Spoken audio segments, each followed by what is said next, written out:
Yeah, you need to create them, and it's like sometimes like the bottle of ketchup. You push, push, and one moment everything comes out, and in moments not. They've got these squeezable bottles now, Phil. Just a heads up.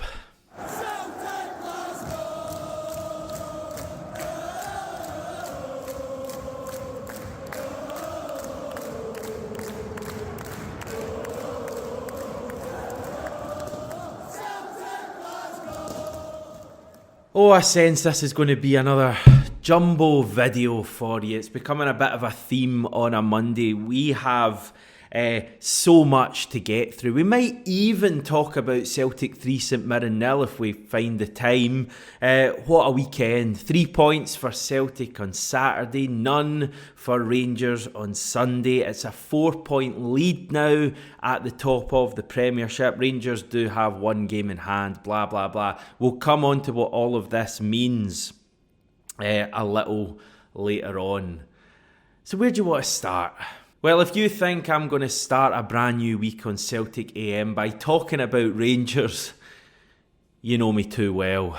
Ross County 3, Rangers 3, last gasp rescue mission for the second week in a row for Rangers. Another moral victory. What? They lost. But what was Jude Bellingham celebrating for then at the end? In solidarity with disgruntled Rangers boss Philippe Clement, I will be finishing today's video by storming off and exchanging in none of the usual pleasantries. So just be prepared for that at the end of the video. Yeah, that's kind of all the gags I think I've got. Oh no, there's another one on screen. It was a thoroughly enjoyable match to watch, and certainly a result that I don't think anyone saw coming. If you're ready for a big prediction of the day, I think Rangers will drop points over the next week. While I must admit to being a little smug about things, you can probably tell, I don't think I can claim too much credit for predicting that Rangers might struggle when the heat is turned up. You know, I've been saying it for weeks. I think the majority of you will feel the same as well. When the pressure is ramped up, one team in Glasgow thrives under it, and, you know, another crumbles under it. And I think that was shown again at the weekend. You know, there's still a long way to go, and don't worry, we'll be sensible a little bit later on in the video, and I will make that point. But Celtic are favourites now for the league title. But yeah, all of the wonderful hilarity that you've experienced over the past few minutes wouldn't have been possible had Celtic not taken care of business 24 hours earlier at Celtic Park. And I'll be honest, I wasn't laughing my head off at half-time in the game. I thought it was a pretty turgid first-half performance, probably typified by the official SPFL highlights on YouTube. I think the video is like 5 minutes long, and the first half lasts only 50 seconds, and I think 2 chances. The second half takes up the rest of the video, and that pretty much summed up the game. I know the elements were a bit of a battle for Celtic, especially in that first half. I think they certainly, played a part in it, but our passing was slow, misplaced. It was very often behind players. I lost count of the amount of times St Mirren, a St Mirren player came in and intercepted the ball. And yes, St Mirren probably carried more of an attacking threat in that first half. But yeah, as I say, the weather was obviously a factor in it. But I just thought it wasn't what we needed with such a big, healthy crowd inside Celtic Park and a pretty good atmosphere, you know, especially before the game when the North Curve unveiled that pretty cool tifo that was looking really good, but certainly affected by the wind as well. But I thought that was good, and the atmosphere seemed to be really good. People were up for it, but the first half performance didn't really do anything to inspire anyone. I don't know if I was worried at halftime, but I certainly wasn't content with the way the team had played. But, you know, that's for me where the negatives end, because I thought in the second half they really came out and played so much better. Obviously got that goal really early on in the second half, just like we did at Livingston. similarities in the two games, 0-0 at half-time, 3-0 Celtic at full-time. Rio Hatate having a big hand in the opening goal. This one was just a fabulous finish. I think it's really underrated how good a finish that is from Hatate. Outside of the right foot, the ball isn't even on the ground, the ball's in the air when he makes contact with it, and to be able to control it with the outside of the foot, it's the kind of goal you would see from Luka Modric, or dare I say it, incredibly lazy comparison, and apologies for this, but Shunsuke Nakamura. It was a kind of finish we saw from him at his time at the club, outside of the foot, controlled into the top corner. I thought it was sublime from Rio Hatate, and really just kind of settled everyone inside the stadium down. I loved that goal. Alistair Johnson got the assist as well, and he obviously got the assist for the second goal, a far more notable assist. Probably alongside Hatate's goal, the second real bit of quality we saw in the match. It's Johnson digging out a fabulous cross for Kyogo Furuhashi to head in. Great movement from Kyogo, as you would expect. Yeah, probably, I don't know if it's kind of fair to say that he couldn't miss. There was work to be done, but the goal was put on a plate for him, I would say, and he certainly finished it well. Interestingly enough, 3 of Kyogo's last 4 goals now have been headers, and really good thumping headers as well. Kelly at home, St Johnson at home when he was really brave as the keeper was coming out to nod it in, and that goal at the weekend against St Mirren, a header. I was looking back at his goals from last season. He's only scored 1 header all of last season, I think, out of his 34 goals.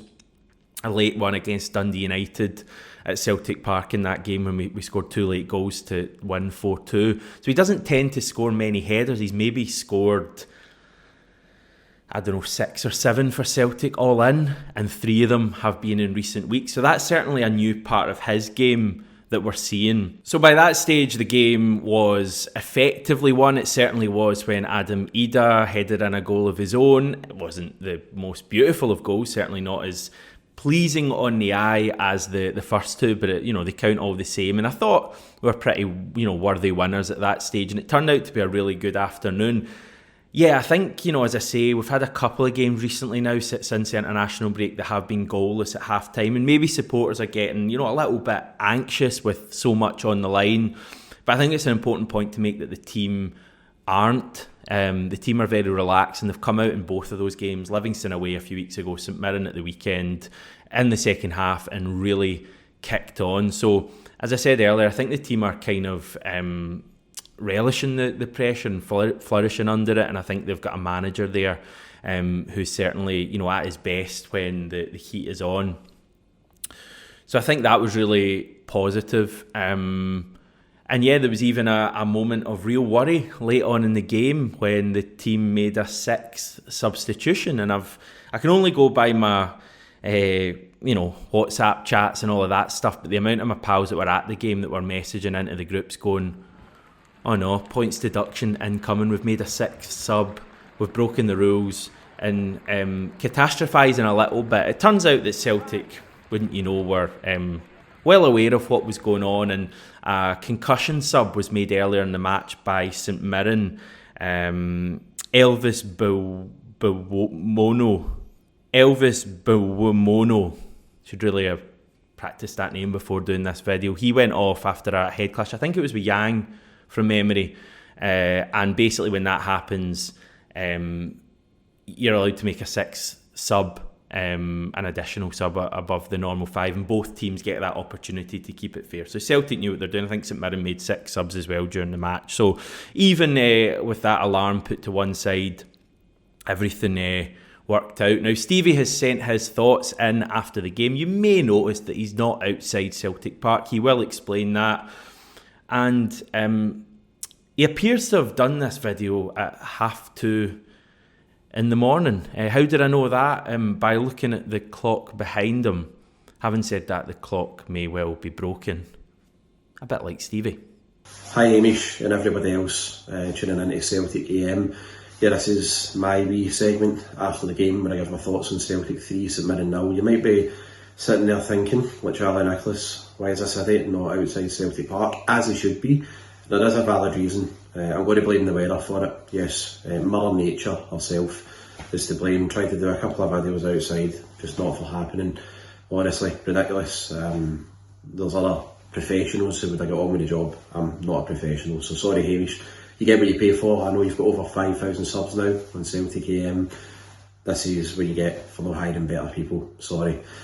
Hopefully they stick with you. But yeah, I'll give you my immediate thoughts on Celtic 3, St Mirren 0 from the house a couple of hours later.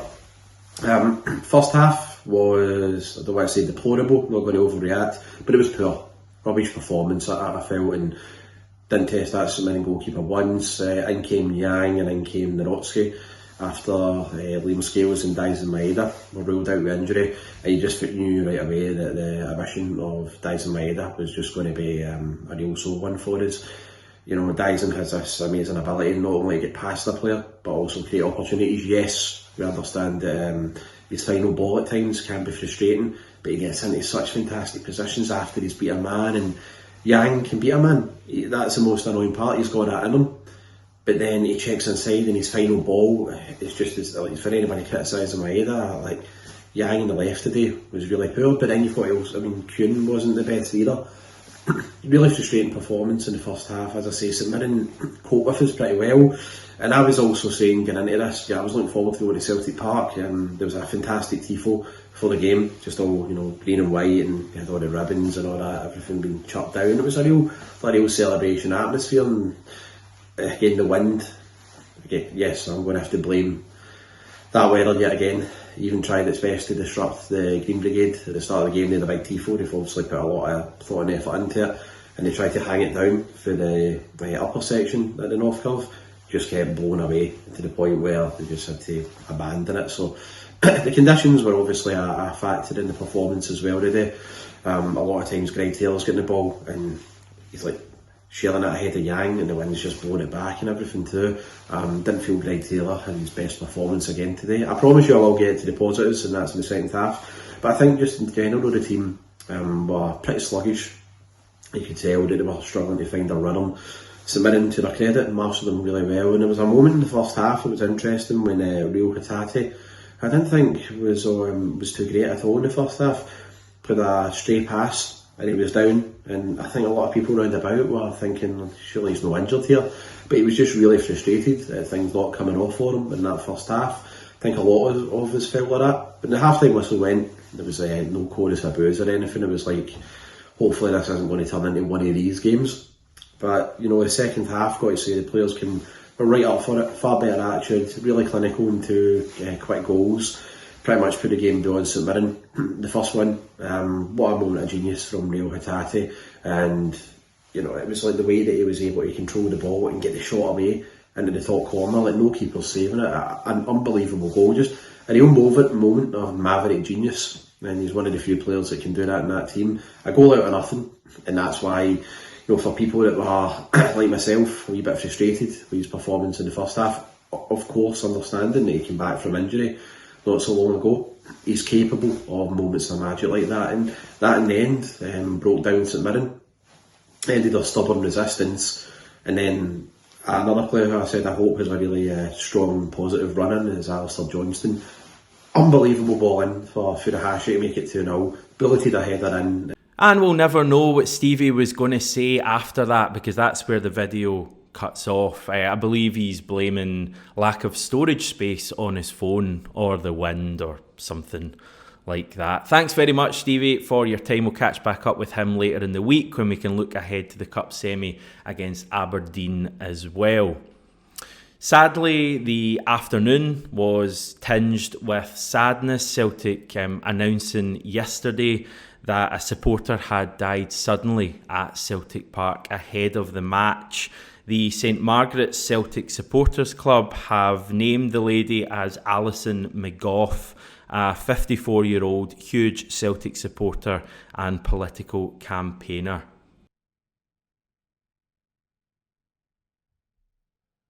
Elsewhere, one player who was missing from the weekend was Dyson Maeda. On Friday's video, I told you how he'd been absent from training on Thursday. Could we read stuff into that? Should we not? It turns out that the answer was yes. and he has sustained a hamstring injury, and the news doesn't seem good regarding the rest of the season.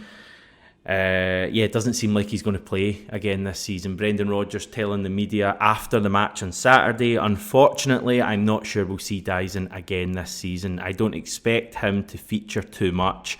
It's such a small window for him now." It's obviously a blow. I think, you're immediately drawn to the derby matches, and, we've got at least one remaining this season, potentially two.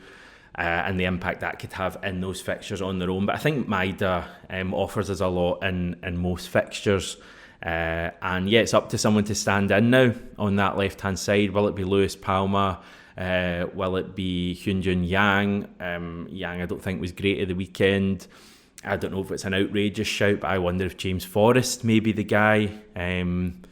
One last dance, etc., to slide in on that left-hand side. He certainly looked good when he's come on recently for us, so I'm intrigued to see if that's something that plays out and he gets more game time given the Maida news. He certainly, to me, seems to be a more proven option than Palma or Yang, although maybe there's something to offer from those two. Very wary of kind of going all out on any player at the moment. Palma and Yang have both had good moments this season, so they're clearly capable of doing something.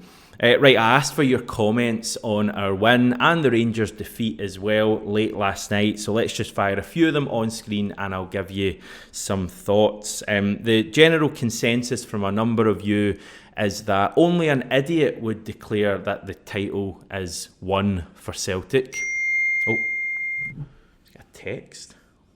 What's that from Stevie? Right, Nee5719 saying the league is far from over. All this means is they have to go all out for the win at Celtic Park, assuming both teams win all games leading up to that, which I doubt. DG Good, I don't want this epic Rangers collapse to be the seed of Celtic complacency. Manic, focused, winning mentality all the way until a mathematical certainty that the league is ours and we can bathe in Gallowgate sunshine. Sounds good. Stuart Miller 8868, as much as we want to laugh at them, and trust me we will, this isn't over for me. Yeah, I mean, we're obviously still in the midst of a tight title fight. If they beat Dundee in midweek, which I think will be interesting, but they're still favourites for that game. They'll be just a point behind us, same games played, so it's not as if we're clear or anything here. It's still, I would say, relatively in the balance who's going to win this league. I think we're favourites now, but we need to just show that same focus. One game at a time, keep winning, and I think we'll be fine. Boheed Bob, still have to win every game, and Connor Kelly 5457 saying changes very little. Celtic need to win all games post split. Now I think what those guys are saying is that the goal has to remain the same. We need to just look at winning every game, and I feel more comfortable with saying we need to win every game rather than we need to win 4 games and get a draw at home to Rangers. I think the target should still be to win every game, and it will be. I can confidently say that inside the dressing room, that will be the goal. I think the situation has changed a little though. We are effectively now in the position Rangers were before the weekend. A draw is now enough for us in that derby, and more to the point, they now will feel they have to come to Celtic Park and win, whereas previously a draw would have been enough for them.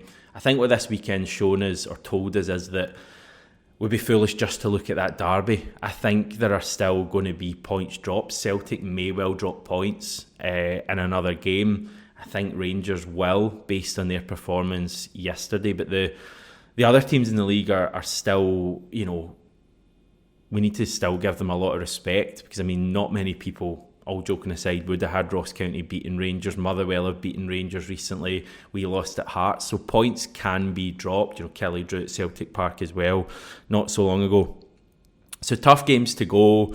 But yeah, the situation has changed slightly, but I think the aims and the goals and the focus at Celtic has to be the same, just to win every game that comes up, one by one, and as I say, we'll be fine. Houdini Jam. Remember, we're utter mince and they're flying. That's all we've heard the last 7 months. 4 points in top, finally putting some great performances together just as their wheels fall off. They've peaked too soon and they can't handle leading the pack because they're so mentally fragile. If we can win this title, it'll be the most glorious in recent memories. I agree with your last point, Houdini. If we manage to win this league, the celebrations will go on for a while. Let's just stay focused on winning games, and I'm very confident we'll get to where we need to be. And that's because the league table now looks like this. 4 points clear. We'll see how things are fixed once Rangers head to Dundee in midweek. Real pressure on them in that game, I would suggest, and it's one that they really have to win. You may notice there that the league table has shrunk a bit. I've ruthlessly discarded the bottom 6 teams as they are no longer relevant to us. The top 6 is now known. It's there on screen, and we will face each of those other sides one more time in the league. I'd expect the post-split fixtures to be announced imminently. There's no reason, nothing holding them back now at this stage. But you don't have to wait for the post-split fixtures, because I'm going to tell you them right now. I'm on a bit of a roll with the whole prediction things, and I've been looking into this and reckon I've stumbled across what the SPFL are going to do. So we know that the SPFL's main intention here with post-split fixtures is to make sure that every team has played 19 home matches and 19 away matches by the end of the season. Now, to achieve this, sometimes they have to flip fixtures. And they've done that, I think every season since the split came in, and they take various factors into account when deciding what fixtures to flip. They don't flip derbies, for example, and they try and not flip fixtures that are going to be decisive in where a team finishes, or they do their best to avoid that kind of thing. So, this is what we're looking at, and this may look quite confusing right away. So just allow me to explain a little bit. So obviously you've got each of the top 6 teams there. And basically the top line of each team there is what they're due. So Celtic, for example, we've played 16 home matches and 17 away so far this season. So to get up to the 19 and 19 thing, we're due 3 home and 2 away after the split. However, the fixtures don't always actually work out like that, and so in the white writing below the due stuff is who's due to come to Celtic Park based on who and where we've played already this season. So, for example, we've played twice at Ibrox, twice at Tynecastle, so we're due both Rangers and Hearts at Celtic Park. We've played Kilmarnock, St Mirren and Dundee all twice at home, so we are due to go to all 3 after the split. However, as you can see, we're also due 3 home games. So that's where the whole flipping of fixtures comes in. So basically, the bit you really want to be focusing on is the yellow writing of each team. And it's my prediction for what the SPFL will go with when they announce the top 6 post-split fixtures. So I think there's actually 4 fixture reversals in there. And the key one for Celtic is that rather than going to Dundee, we will probably be given a 3rd home game against Dundee. Conversely, Rangers are actually the opposite. Rather than getting Dundee at home, they'll be sent to Dens Park for a 3rd time. Again, this is just me putting this together, but I think this may play out in the way I expect. There's other things they could do, they could flip the matches against Kilmarnock, and they could give us a 3rd home game against Kilmarnock and send Rangers to Rugby Park for a 3rd time. I just don't think they'll do that, given how good Kilmarnock have been at home this season. I mean, imagine the outcry from across the city if not just were we stopped from going to Kilmarnock for a 2nd time, but they were given a 3rd trip to Rugby Park. That's why I think, they'll look at a team like Dundee, who are maybe not quite as dangerous as being the one they flip. So yeah, I mean, I can leave that on screen for a bit and you can just keep looking at it. But I reckon our post-split fixtures are going to be Rangers, Hearts and Dundee at home, and Kilmarnock and St Mirren away. And as I say, Rangers fixtures are pretty much the opposite of that. So yeah, let's wait and see if that plays out, but that's my big prediction and I'm on decent form at the moment. A couple of final things in this remarkably long video. Well done to Jeremy Frimpong and his Bayer Leverkusen side. They have won Bundesliga title. Incredible achievement for them. Well done, as I say, to Jeremy Frimpong. Gave a great interview, I believe, as well. We saw that in his time at Celtic. Lovely guy, great personality, and thriving as well. I even saw a report that Leverkusen winning the Bundesliga has earned us a little bit of money. And hopefully when Frimpong moves on, we'll get some more as well. Presented without any real comment, this image of Alistair Johnson, Cameron Carter-Vickers and their dogs.